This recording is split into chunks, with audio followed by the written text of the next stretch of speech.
ஒரு கார்த்திகை மாத கருக்கிருட்டு. செங்கல்பட்டிலிருந்து படப்பிடிப்பை முடித்துக்கொண்டு எம்ஜிஆர் அவர்கள் நடுநிசி 12 மணி வாக்கில் காரில் வந்து கொண்டிருக்கிறார். கண் விழித்தவாறே தனது காரில் எம்ஜிஆர் அவர்கள் வந்து கொண்டிருந்த பொழுது வழியில் போலீஸ் உடையில் நின்ற ஒருவரை பார்க்கிறார். எம்ஜிஆர் அவர்களின் கார் அவரை கடந்து செல்கின்ற போது எம்ஜிஆர் அவர்களின் நெஞ்சில் பொறி தட்டுகிறது. ஆள் நடமாட்டமே இல்லாத இந்த அர்த்த ராத்திரியில் அந்த போலீஸ்காரர் பஸ்ஸுக்காக காத்து நிற்கிறார் என்பதை எம்ஜிஆர் அவர்கள் புரிந்து கொள்கிறார். உடனே தனது டிரைவரிடம் காரை நிறுத்த சொல்கிறார் எம்ஜிஆர். கார் பின்னோக்கி வருகிறது. போலீஸ்காரரின் அருகில் காரை நிறுத்தி கதவை திறந்து ஏறுங்கள், எங்கே போக வேண்டும் என்கிறார் எம்ஜிஆர். பரவாயில்லை, நான் பஸ்ஸிலே வந்து விடுகிறேன் என்கிறார் அந்த போலீஸ்காரர். நேரமாகிவிட்டது, இனி இந்த ரூட்டில் பஸ் கிடையாது, ஏறிக்கொள்ளுங்கள் என்று எம்ஜிஆர் அவர்கள் வலுக்கட்டாயம் செய்ய போலீஸ்காரர் வேண்டா வெறுப்பாக ஏறுகிறார். காரின் உள்ளே லைட் போட்டு சாப்பிட்டீங்களா என்று கேட்டுக்கொண்டே தனது சீட்டுக்கு பின்னால் இருந்த பிஸ்கெட் பழங்களை எடுத்து கொடுக்கிறார் எம்ஜிஆர். இப்படி ஓசியில் பயணம் செய்வதே எனக்கு உடன்பாடில்லை. இன்னும் நீங்கள் உண்ண சொல்லி வேறு என்னை இழிவுபடுத்தாதீர்கள் என்று போலீஸ்காரர் மறுக்கிறார். எம்ஜிஆர் அவர்கள் பூரிக்கிறார்.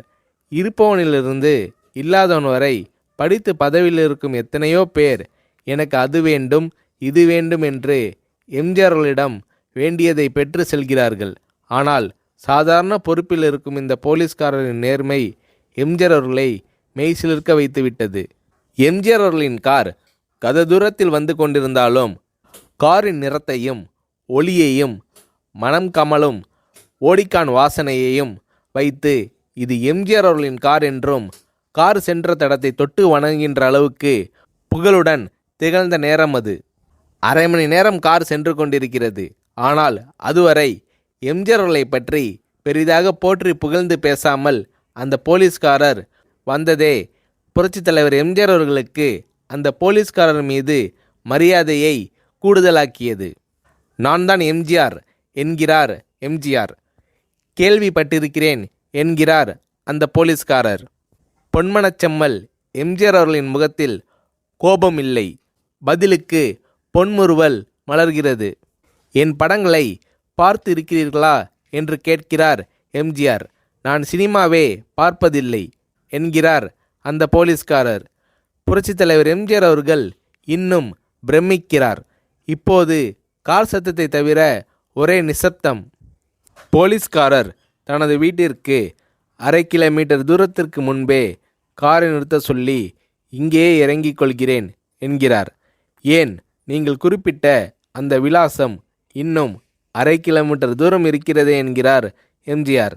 சாதாரண போலீஸ் உத்தியோகத்தில் இருக்கும் நான் காரில் வந்து இறங்கினால் என் வீட்டிற்கு அருகில் உள்ளவர்கள் என்னை தவறாக நினைத்து கொள்வார்கள். இதுவரை இப்படி நான் யார் காரிலும் ஓசியில் வந்து பழக்கமில்லை. நீங்கள் இவ்வளவு தூரம் செய்த உதவிக்கு நன்றி என்கிறார் அந்த போலீஸ்காரர். புரட்சித் தலைவர் எம்ஜிஆர் அவர்கள் அதற்கு மேல் எதுவும் பேசவில்லை. அவர் எந்த போலீஸ் ஸ்டேஷனில் பணிபுரிகிறார் என்பதை மட்டும் கேட்டு தெரிந்து கொண்டு கிளம்புகிறார்.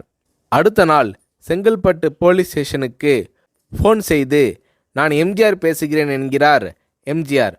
ஃபோனை எடுத்த டிஎஸ்பி உதறலோடும் உற்சாகத்தோடும் தலைவரே வணக்கம் என்கிறார். இரவு சந்தித்த போலீஸ்காரரை பற்றி விசாரிக்கிறார் எம்ஜிஆர்.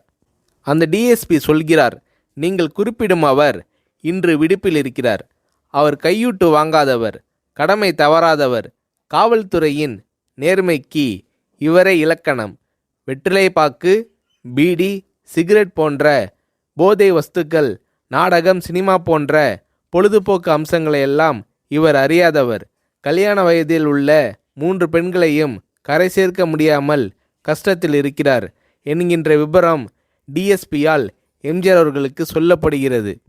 அவரை நாளை என் தோட்டத்திற்கு வர சொல்லுங்கள் என்கிறார் எம்ஜிஆர். கேட்டுக்கொண்ட டிஎஸ்பி உங்களோடு ஃபோனில் ஆளுக்கு ஒரு வார்த்தை பேச இன்ஸ்பெக்டர், சப் இன்ஸ்பெக்டர் உட்பட எல்லோரும் ஆசைப்படுகிறார்கள். ஃபோனை அவர்களிடம் கொடுக்கலாமா என்கிறார். எம்ஜிஆர் அவர்கள் கொடுங்கள் என்கிறார். பேசுகிறார். அந்த போலீஸ் ஸ்டேஷனே புண்ணியம் பெற்றதாக மகிழ்ச்சி அடைகிறார்கள் அந்த போலீஸ்காரர்கள். மறுநாள் அந்த போலீஸ்காரர் ராமவரம் தோட்டத்திற்கு அழைத்து வரப்படுகிறார். அவரிடம் பேப்பரில் மடித்த பெரிய பணக்கட்டை கொடுத்து, இதை வைத்து உங்கள் பெண்களின் கல்யாணத்தை நடத்துங்கள் என்கிறார் எம்ஜிஆர். போலீஸ்காரர் மறுக்கிறார். நான் ஏதாவது உங்களிடம் காரியமாற்ற சொல்லி அதற்காக கொடுத்தால் அது தவறு. என்னால் ஆக வேண்டியது உங்களுக்கும், உங்களால் ஆக வேண்டியது எனக்கும் எதுவும் இல்லை.